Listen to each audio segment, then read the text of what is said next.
All right, and welcome to this episode of Realtor Jail. What would you do? So, we are going to talk about unauthorized access today. Here with me is Rachael Real, broker owner of Rachael Real Estate in Chicago. Rachel, Good this is a morning, good Jen. one. Hi. Hi.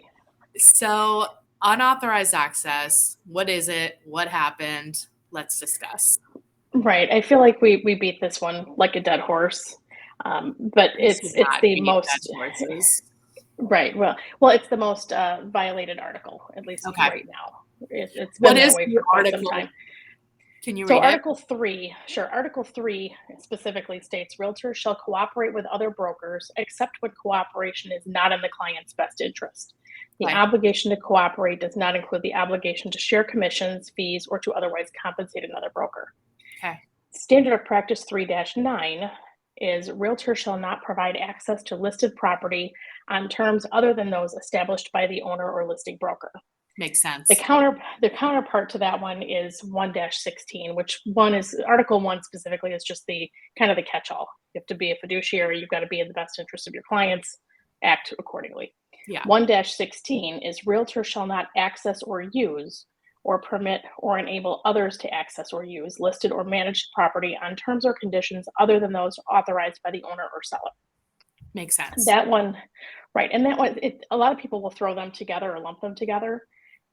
1-16 is geared a little bit more towards listing agents, Okay. so that you're saying, hey, you can't access or use this property for anything other than what the seller's asking you to use it for, which Okay. means the seller's usually saying, I want you to list and sell my property, so I want you to do showings.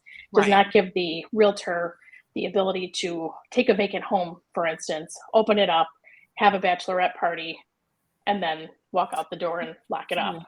Right. That would be a violation of 1-16. Okay. 3-9 is straight up unauthorized access.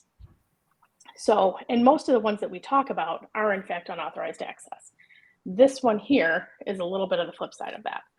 And So in unauthorized this, access meaning like you gave somebody or somebody went into the property without the authority of the owner slash right, seller. Okay. exactly. So anytime you're in the property without express written consent to be there, if you have Well, a and showing that could appointment even between be, yeah, go ahead. right, if you have a showing appointment between 1 and 2 p.m. and you get there at 12 o'clock, you're unauthorized access because you're only authorized to be there between 1 and 2 o'clock. Mm-hmm. Be there total or show up. No, you're authorized to be within the property between 1 and 2 p.m. in this particular Okay. instance. So if you're there at 12 o'clock, you're there an hour early. Yeah. If you're there at 2:30, you're there a half hour late. What if it's 2:05 and you're still in You the know, property?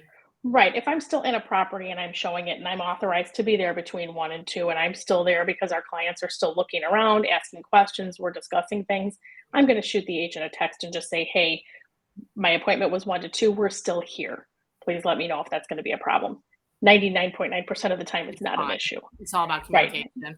All right. Hey, to 100%. Now, if somebody knocks on the door and says, "Hey, I have a 2 o'clock appointment," then I say, "Okay, you know what? To my clients, we've kind of, our window ended at 2. The next showing is here. Let's move it outside." Right, right. All right. So what happened with this one? So, in this particular situation, you've got a seller who lists a property. Mm-hmm. Okay, so seller lists a property. The end of that listing agreement comes around. Property is canceled off the market or Okay. expired or whatever it might be. Seller opts to relist with another broker. Okay. Listing agent number 1 still has a box on the property and hasn't returned to get that box off the property yet. Annoying, happens all the And time. right, and return the key to the seller. Okay. Now we can talk about the best practices and the best ways to get that key to the seller immediately, but in this particular case, let's just say that key is still in the box. Okay. Day or two rolls by, seller relists with broker B. Okay. Invites broker B into the house. They do their market analysis, decide at the end of the time, yes, we're going to go ahead and move forward and list together. Okay. Seller says to broker B, "Hey, broker A hasn't returned to get the lockbox off yet. My key is still in this box. Can you get this key out of the box and put it in your box?" Broker B Okay. says, "Sure, no problem." Get the key out, put it in the box, move forward. Okay. Broker A then says, "Hey, this was unauthorized access. You didn't have It's not access to get to my box." unauthorized. The seller is the authority here, not the agent. Well, And the let's talk contract about is over. Bingo. So if you again read Article 3.3-9, realtors shall not provide access to listed property on terms other than those established by the owner or the listing broker. So in this case, so in this case, it wasn't listed. It was the contract was either canceled or done. The contract to list with the first broker was over.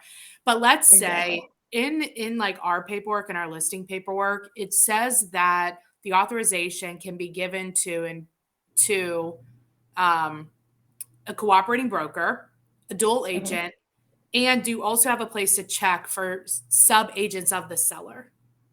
So let's say in this case, it's listed with the broker. Right. The sub-agent of the seller is not checked. Can the seller still give authorization to somebody without letting the listing agent know? It's their house. I'm going to say that, right. Well, I'm going to say that would be a little bit of a different scenario and a different evaluation by a hearing panel, because when you're evaluating that scenario, the way we first talked about it, it's realtor shall not provide access to listed property. I don't even have to read the rest of it. It's not listed, so there's because no problem. It's not listed anymore. Right. But if it was listed, let's say, because oftentimes sellers will, they know their listing is expiring and they want to relist with somebody else. So let's say they bring in agents, they interview the agents, all of that's on the up and up. They decide, they choose one. It's going to end that day at midnight. There are no showings scheduled. Let's say it's 4:00 in the afternoon. They're having the appointment and signs. It's technically still listed, but the seller is the one that took the key. You're fine. Right. Now, how's the seller going to get into that box to get the key? Well, if it's a combo box, they can call the agent or the agent told them what it was. Right. Okay. If it's not, and it's if it's a central electronic, right. And they gave authorizations, but they had the sub agent for the seller selected, also fine. Now, the sub agency point is interesting because in Illinois, we don't have sub agency. Okay. So that's been gone for a long time. Now it may end up coming back with all this DOJ stuff going on.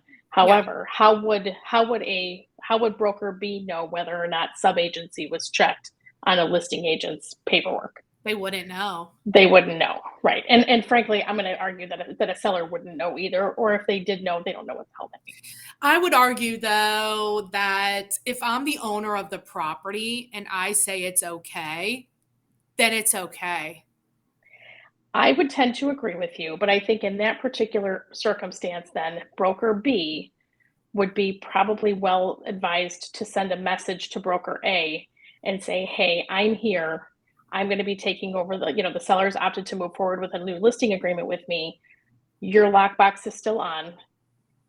May I remove the key? Now, or best practices in this particular day. Right, or come back the next day. Now, in this particular situation, it wasn't listed. There's no problem. It's not listed, you're right. There is no problem. Why is broker A leaving that box on there for another 24 to 48 hours? That's the actual problem. Is there a rule about that? Like it can be only left on because so many people leave their signs, their boxes, and it's like, what are you doing? Right. I'm going to say that it would be once the listing is canceled and the listing is no longer under your listing agreement, you now have abandoned property. Now, if I come in as broker B 24 hours later and it's still there, I'm not going to go take my bolt cutters and cut it off after 24 hours. But I'm probably going to send a message to that agent and say, hey, your stuff is still here. I'm taking over the listing. I'm entering the box to remove the key. In this case, it wasn't listed. And the rule is you can't give the access to unauthorized party while it's listed. But that didn't happen. So how did the committee even decide that it should go further? Why wouldn't they just stop at the beginning? That's kind of my question. Although when you look at the way this all works, this is a good review of the process in general. So when a complainant files paperwork and says, here's my complaint, it goes to the grievance committee. Grievance committee looks at it and says, on its face, if I just take what I'm looking at here, I do no other research, I don't judge the complaint, I don't make a finding myself. If I just look at it and say, here's everything we have, on its face, if this were true, would I move it forward to a complaint? So that's what the grievance committee did.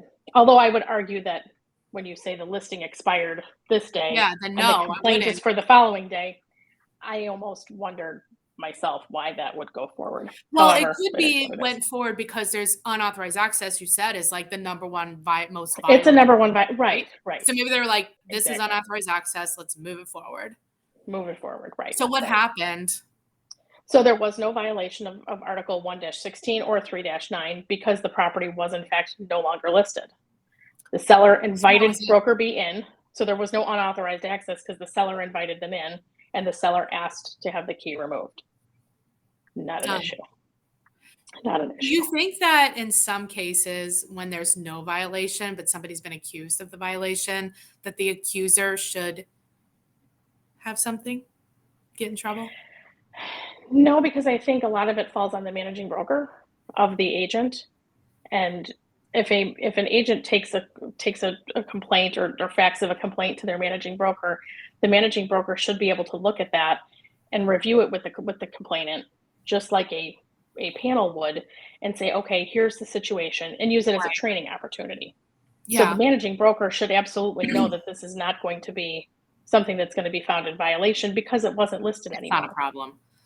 Yeah, Right. unauthorized access is good because we all have there's been times in a career where you're back to back on more than like 4 houses Absolutely. and you run into something and then the agents aren't answering the phone and you're trying to reschedule, but then it's like you're trying to wait, but then you're like, well, surely they're going to move it a half an hour because and then you're like, do I go? Do I not go? I mean, it's so dramatic, right? But then they're like, It oh, well, is. you can only book a half an hour. And it's like, it takes me more than a half an hour to get there. Well, Like, and in those cases, I'll book back-to-back appointments, and for the first time, I just had an agent text me and say, "Did you mean to book 2 appointments?" I said, "Absolutely, because yeah, we're looking at 10 homes that day. You're number 7. I you can't can't. pinpoint the half-hour window. I have no I think idea how that's a long we're gonna really be in good any of these tip. houses." Yeah, that's a really good tip. So if you do have You know? back-to-back appointments and they're shortening the time frame, just Right. I book mean, the you appointments we back to back and send a note. right. We see some that are 15-minute windows, and again, if you're out with a brand new client, you have no idea how long they're gonna be in a particular property. How the heck am I gonna pinpoint a 15-minute window when I'm at property number 7 out of 10, and we could Yeah, spend an hour in one property and 5 minutes in the next? No you have idea. no way of knowing. Yeah, Right, that's communication is the big thing here. Again, just some communication I probably would have wonder alleviated too, any it complaint even being filed here. It could also be like, I wonder if showing time, like kind of an upgrade to their system could be where as a listing agent, the seller and I chat and they're like, okay, anytime on Wednesday between 9 and 5 is fine. Like I want to Right, know who's coming, but I don't need to like approve every single one. I'm in meetings all day, whatever, right? So then right. we can block it, like say, hey, anytime you want to come, and then do it courtesy, like a courtesy notice to the Like a seller. courtesy go and But, show, like, right. outside of that, it has to be approved, and, like, there's not that flexibility inside the app. Right, it's either an all or nothing because you can set it up as a go and show, or you can set it up as the seller needs to approve it or somebody needs to approve it, but you can't designate a specific day or time to be able to do that. Oh, we lost your volume. There, it's frustrating, There you so go. when we become It the is. czarinas of real estate of Right, the world, we will change everything. right. Well, and so let's talk about this particular situation then too, and with broker number 1, whose listing was canceled and couldn't get back to remove the box and return the key till 24 hours or I don't 36 even think hours there later. should be lock boxes. There's going to be, like, a place where we could do our thumb or, like, a facial scan or some other access where it's not like a box on the property. That's insanity. Well, the only thing is then the seller, once you remove that box, or if you did that with a lock on a house, then anybody who's ever been in there now has access to the house. No, So the or box you could, is like, a good maybe tool change for that. it somehow where or change, like or maybe it's a code or something like that where you can remove codes or give codes Right, or and we do see there's that. gonna be a Right. technology improvement in the area of lock boxes. I think so. I do think that's going to happen. In this particular case, it would have been if I were the listing agent or the listing broker number 1 who was losing that listing, as soon as that listing was canceled, I would have sent the seller a 1-day code and said, "Here's how you access the box. Here's the 1-day code. Open it up, take your key out. Now Yeah, you have the key back, and right. now I'll be back tomorrow afternoon," or whatever it is You to get grab it. my box. If it's not something I can do immediately, Yeah, sure, then the right. seller's got the key back, and then none of this is an issue. Right. Although it won't be an issue when there's no keys. True. Because like if I'm logged in and let's say we use showing time, that's the system we Right. use. So I log Right. in, they do all the facial scans, the retina scans, the thumb, whatever it is, right? Okay, now I still have to book the showing to get the authorization, right? And I still Absolutely. have the time frame, and it's like, okay, I get there. Let's say I'm outside of my time frame. Well, now I don't have the access. The access is over. So it would truly eliminate unauthorized access.